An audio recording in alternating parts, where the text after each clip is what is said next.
అందరికీ నమస్తే, welcome to our channel.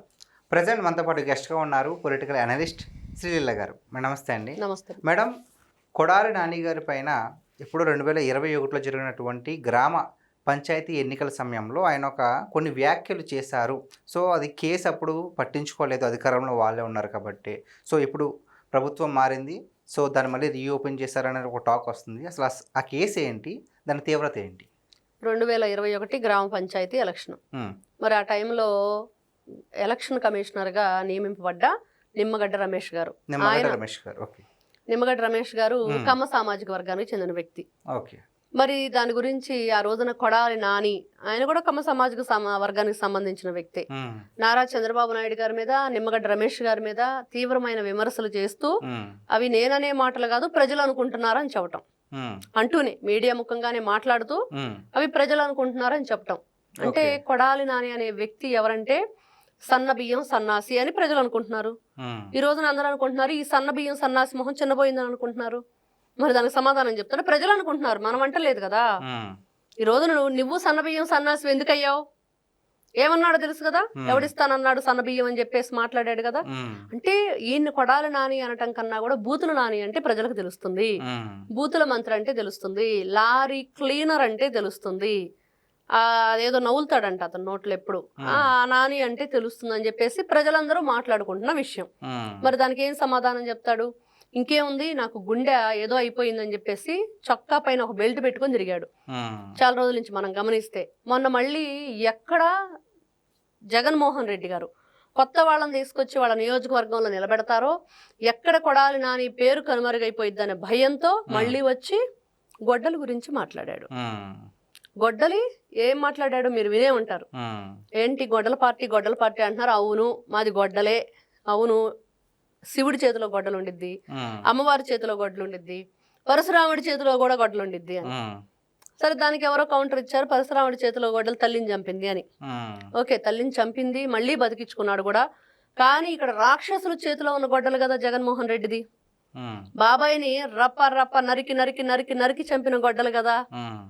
మరి అది గొడ్డల చరిత్ర కాబట్టి గొడ్డల పార్టీని అంటారు.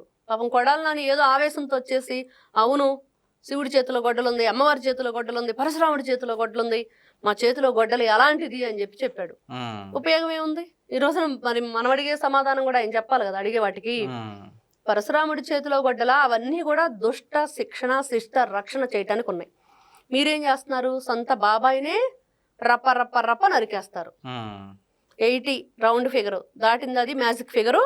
ఏమవుతుంది, రక్తంతో వీళ్ళు హోలీ చేస్తారు. లేకపోతే గంగమ్మ జాతరలో ఈ మేకపోతుల్ని బలిచ్చినట్లుగా ఇస్తామని.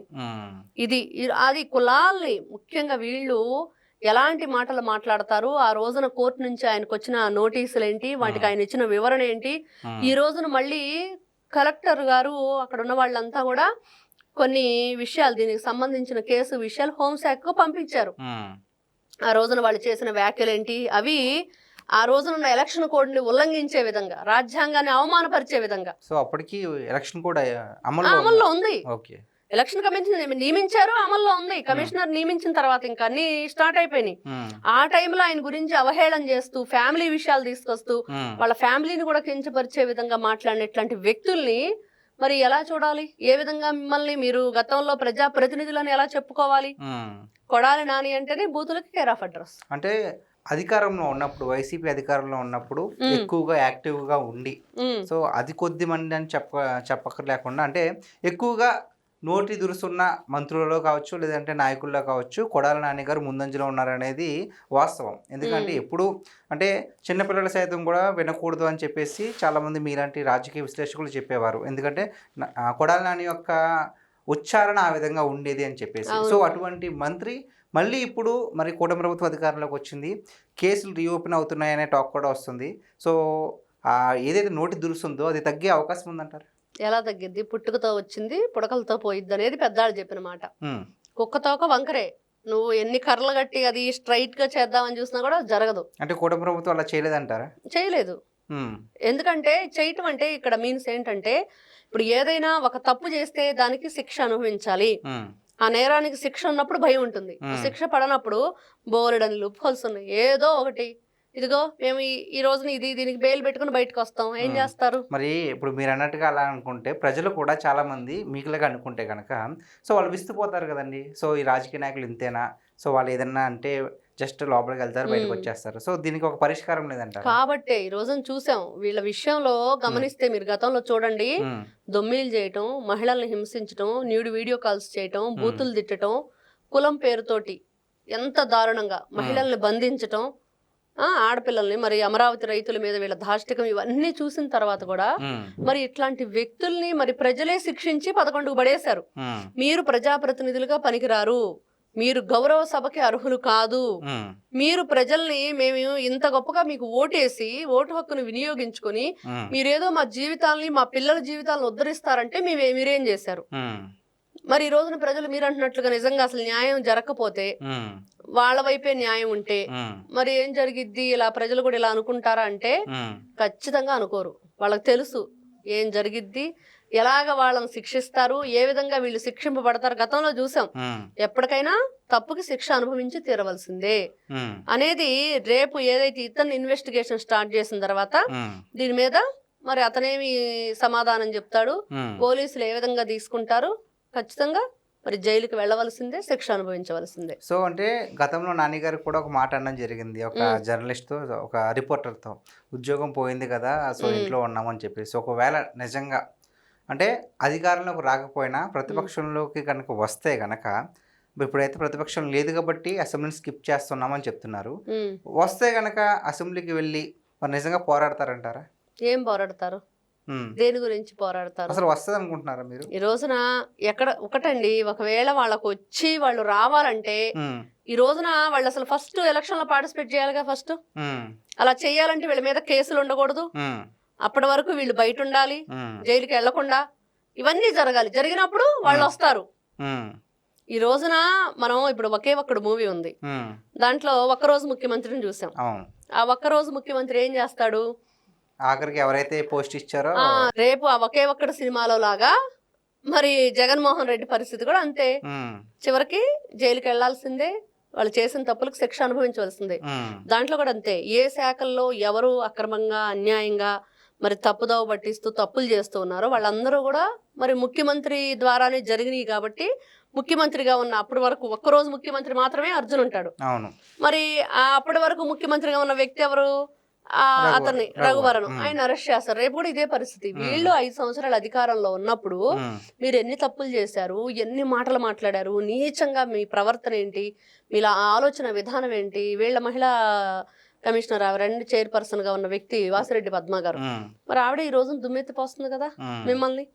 మరి ఎన్ని రకాలుగా మీరు చేసిన తప్పులకి ఈ రోజున మేము మళ్ళీ అధికారంలోకి రాకపోయినా ప్రతిపక్షంలో అయినా వస్తామనంటే వచ్చినట్టు ఈ రోజున ప్రజలు చేస్తారని మీరు అనుకుంటున్నారా? ఖచ్చితంగా చేయరు. ఎందుకంటే మీ ఆలోచన విధానం కరెక్ట్ గా లేదు, మీరు చేస్తున్న పనులు కరెక్ట్ గా లేవు. కాబట్టి ఆ ఆలోచన పక్కన పెట్టి పగట కళలు గంట మానేసి ఇప్పటికైనా బుద్ధి తెచ్చుకొని మంచి ఆలోచనతో, మంచి నడవడికతో ముందుకెళ్ళి ఈ మతాలతోటి, కులాలతోటి, ప్రాంతీయ విభేదాలు సృష్టిస్తూ బూతులు తిడుతూ మాట్లాడితే జగన్మోహన్ రెడ్డి బయటకు వచ్చి ఈ రోజున పాపం ఎన్నెన్నో రకాలు మనం చూసాం. ఆ సాయికృష్ణ అనే వ్యక్తి గురించి కానీ ఇంకోటి కానీ బయటకు వచ్చి నా గురించి బాగా మొక్కోండి, ఇంకో 4 కొబ్బరికాయలు ఎక్కువ కొట్టిన అంటున్నాడు. నేను ఎక్కడ లేడీస్తో ఎక్కడ కొట్టాలి? అరుంధతి సినిమాలో అనుష్క మీద తల మీద కొట్టినట్టు నీ తల మీద కొట్టాలి 4 కొబ్బరికాయలు ఎక్కువ. అలా కొడితే నీకు అంటే నీ గుణం కరెక్ట్ గా వచ్చింది. అప్పుడు ఇలాగా వీళ్ళ ఆలోచన ఎప్పుడు ప్రజలకు 1 రూపాయి ఇవ్వవు.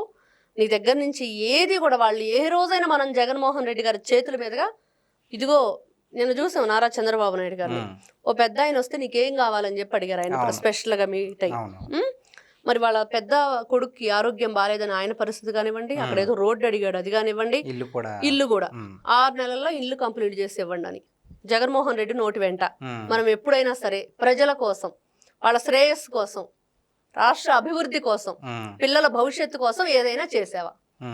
ఇది నువ్వు ఇలాంటివి ఏమి చేయకుండా ఈ రోజున వాళ్ళ ఇంట్లో విషయం కాదు కదా చంద్రబాబు నాయుడు గారు, వాళ్ళ బిడ్డల విషయం కాదు కదా, వాళ్ళ చుట్టాలు కాదు కదా, ఎక్కడో రాష్ట్రంలో మారుమూల నుండి ఒక వీడియో చేసినందుకు చంద్రబాబు నాయుడు గారిని కలిసి మాట్లాడే అదృష్టం ఆయనకు కలిగింది. వాళ్ళ తలరాతలు మారిపోయినాయి.